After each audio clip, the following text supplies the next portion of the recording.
যার আখেরাত ইমাম সাহেবের উপরে নির্ভর করে আপনার আখেরাত শুদ্ধ না অশুদ্ধ, ওনার নামাজ ঠিক তো আপনার নামাজ ঠিক।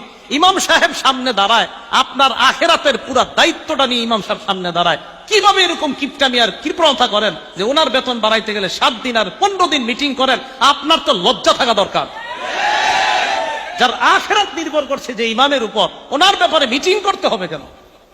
আমি খুব লজ্জা পাই এই বিষয়গুলো।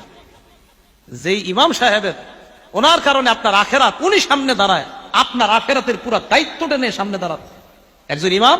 হ্যাঁ, আপনি জানেন আমি সামনে সাধারণত ভয়ে দাঁড়াইতে চাই না, সামনে যে দাঁড়াই না কেন, পিছনে হাজার হাজার মানুষের দায়িত্ব এটা। কিন্তু আমি মাঝে মাঝে ইমামদেরকে নিয়ে চিন্তা করি, একজন ইমাম কতগুলো মানুষের আখেরাতের দায়িত্ব নিয়ে সামনে দাঁড়ায়। ওনার ক্ষেত্রে মুসল্লিদের মধ্যে আমরা কি পরিমাণ চিন্তা চেতনা আর যে কত টেনশন ইমামরে নিয়ে, নাউজুবিল্লাহি মিন জালিক। আল্লাহ নবী বলেন দুনিয়াতে মানুষ 4 প্রকার। জোরে বলেন দুনিয়াতে মানুষ কয় প্রকার?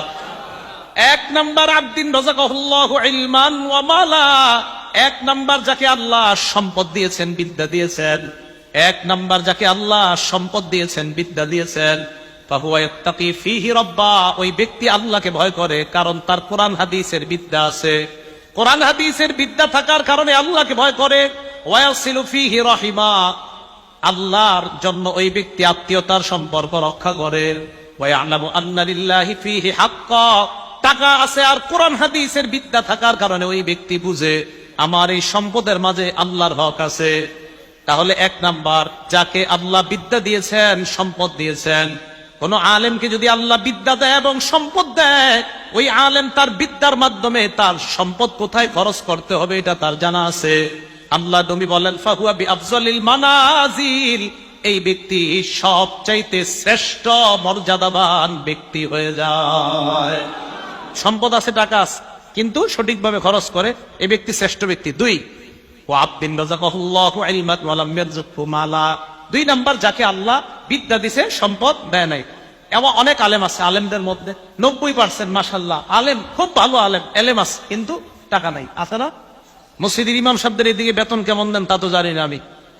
চিন্তা করে এই জায়গায় বেতন যত কম দেওয়া যায়, হ্যাঁ, এই চিন্তা চেতনা। ওলামায়ে কেরামকে মর্যাদা দিছে আল্লাহ, আপনারা দেন না কেন? যে আমি মাঝে মাঝে চিন্তা করি, ওলামায়ে কেরামকে মর্যাদা দিছে কে? আরো জোরে কোন কিল্লা দিছে। এই জায়গায় আমরা যারা আছি ইনশাআল্লাহ আমরা ইমানদার না? আর ইমানদার কিনা? আল্লাহ সূরা মুজাদালায় বলে ওয়ারফাইল্লাহুল্লাযীনা আমানু মিনকুম। এই জায়গায় আপনারা যারা ইমানদার, আপনাদের মর্যাদা আল্লাহ বাড়ায়। ইমানদারদের মর্যাদা কে বাড়ায়? আবার ইমানদারদের মর্যাদা কে বাড়ায়?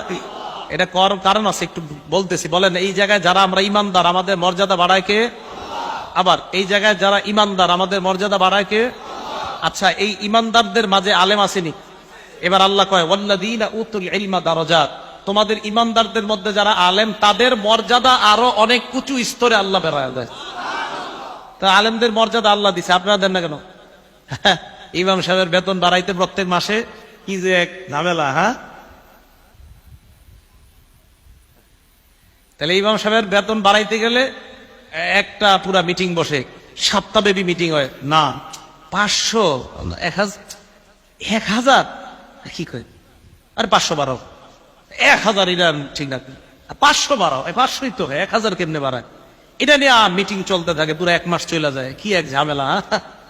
ওলামায়ে কেরাম, যার আখেরাত ইমাম সাহেবের উপরে নির্ভর করে আপনার আখেরাত শুদ্ধ না অশুদ্ধ, ওনার নামাজ ঠিক তো আপনার নামাজ ঠিক। ইমাম সাহেব সামনে দাঁড়ায়, আপনার আখেরাতের পুরো দায়িত্বটা নিয়ে ইমাম সাহেব সামনে দাঁড়ায়। কিভাবে এরকম কিপটামি আর কৃপণতা করেন যে ওনার বেতন বাড়াইতে গেলে 7 দিন আর 15 দিন মিটিং করেন? আপনার তো লজ্জা থাকা দরকার। যার আখেরাত নির্ভর করছে যে ইমামের উপর, ওনার ব্যাপারে মিটিং করতে হবে কেন? আমি খুব লজ্জা পাই এই বিষয়গুলো। যে ইমাম সাহেবের ওনার কারণে আপনার আখেরাত, উনি সামনে দাঁড়ায়, আপনার আখেরাতের পুরো দায়িত্বটা নিয়ে সামনে দাঁড়ান একজন ইমাম। হ্যাঁ, আপনি জানেন আমি সামনে সাধারণত ভয়ে দাঁড়াইতে চাই না, সামনে যে দাঁড়াই না কেন, পিছনে হাজার হাজার মানুষের দায়িত্ব এটা।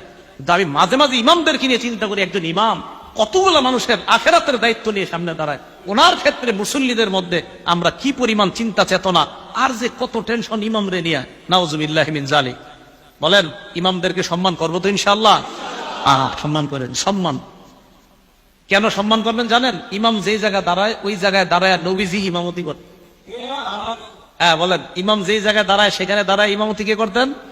আবার বলেন, যে জায়গায় ইমাম সাহেব দাঁড়ায় ওখানে দাঁড়ায় ইমামতি কে করতেন? ঠিক আছে, সম্মান আরো কমানো না। যদি বুঝলেন তো ভালো কথা, না বুঝলে আর বোঝানো যাবে না। নবীজি যেখানে দাঁড়িয়ে নামাজ পড়াইতেন সেখানে ইমাম দাঁড়ায় নামাজ পড়ায়। আবার বলছি, নবীজি যেখানে দাঁড়িয়ে নামাজ পড়াইতেন এখানে ইমাম দাঁড়িয়ে নামাজ পড়ায়। তো ওনার সম্মান কিভাবে দিবেন আমি আর বুঝাইতে পারছি না, শুধু একটুকুই বললাম। যেখানে নবীজি দাঁড়িয়ে নামাজ আদায় করতেন, যেখানে নবীজি দাঁড়িয়ে সাহাবাদেরকে নামাজ পড়াইতেন, সেই জায়গাগুলোতে আল্লাহ তার নির্বাচিত বান্দাদেরকে দাঁড় করাচ্ছে। নবীওয়ালা দায়িত্বটা তার মাধ্যমে আল্লাহ পূরণ করতেছে। এখন তার সম্মান কিভাবে দিবেন আমি আর কিছু বলবো না, শুধু একটা কথা বলে গেলাম যে নবীজি যেই জায়গায় দাঁড়াইতেন সেখানে ওই ইমাম দাঁড়াচ্ছে, তার মর্যাদা কিভাবে দিবেন আপনারা চিন্তা করুন। নবীজির মহব্বত করেন না সবাই? বুঝা যাবে করেন কিনা। আসেন, এক নাম্বার যাকে আল্লাহ সম্পদ দিছে, বিদ্যা দিছে, মনে আছে তো? 2 নাম্বার ওলামায়ে কারাম, এলেম আছে, সম্পদ নাই। এলেম আছে, সম্পদ নাই। তো উনি চিন্তা করে, আল্লাহ আমার যদি সম্পদ থাকতো লামিন তো মিসলা আমালি ফুলান, আমিও তার মতো দান করতাম।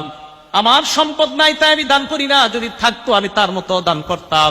আল্লাহ নবী বলেন ফাজরুহুমা সাওয়া, প্রথম ব্যক্তি যেমন দুনিয়ার শ্রেষ্ঠ বান্দা, দ্বিতীয় ব্যক্তিও আল্লাহর কাছে ওই প্রথম ব্যক্তির মতো শ্রেষ্ঠ হয়ে যায়।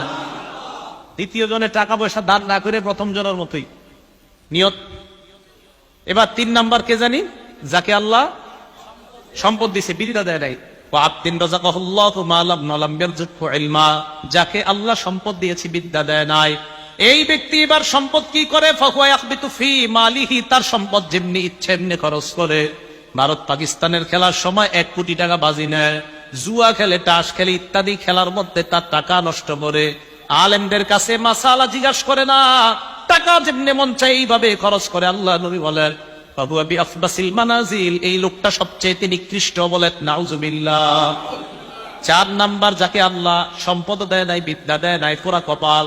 সম্পদ নাই, বিদ্যাও নাই, এই ব্যক্তি নিয়ত করে আমার যদি টাকা থাকতো লামিল তুমিস্তা আমালি ফুলান, ওই ব্যক্তির মতো আমিও 42 ইঞ্চি একটা টিভি কিনতাম। নিয়ত করে, টাকা নাই কিন্তু নিয়ত করে, আরে আজকে আমার থাকলে বুঝাই দিতাম, আপনি এই শোরুম থেকে টিভিটা নিতেছেন, আমার থাকলে আমিও বুঝাইতাম। এইরকম নিয়ত। নবীজি বলেন ফাবিজরুহুমা সাওয়া, শেষ 2 জনের মাকাম এক, শেষ 2 জনের মাকাম এক। শেষ 2 জন নিকৃষ্ট বান্দা, প্রথম 2 জন উৎকৃষ্ট বান্দা, শেষ 2 জন নিকৃষ্ট বান্দা। সবার মনে থাকবে তো এটা? তাহলে এটা নবী সব সাহাবাদেরকে মুখস্থ করাইছে হাদিসটা। 1 নাম্বার যাকে বিদ্যা, এলেম, বিদ্যা আর সম্পদ দিছে। 2 নাম্বার যাকে আল্লাহ এলেম দিছে, সম্পদ দেয় নাই। 3 নাম্বার যাকে আল্লাহ সম্পদ দিছে, এলেম দেয় নাই। 4 নাম্বার যাকে এলেমও দেয় নাই, সম্পদও দেয় নাই। প্রথম 2 জন শ্রেষ্ঠ, শেষের 2 জন নিকৃষ্ট। আল্লাহ শেষ 2 জন থেকে হেফাজত করেন, প্রথম 2 জনের অন্তর্ভুক্ত হওয়ার তৌফিক দান। মনে থাকবে তো ইনশাআল্লাহ?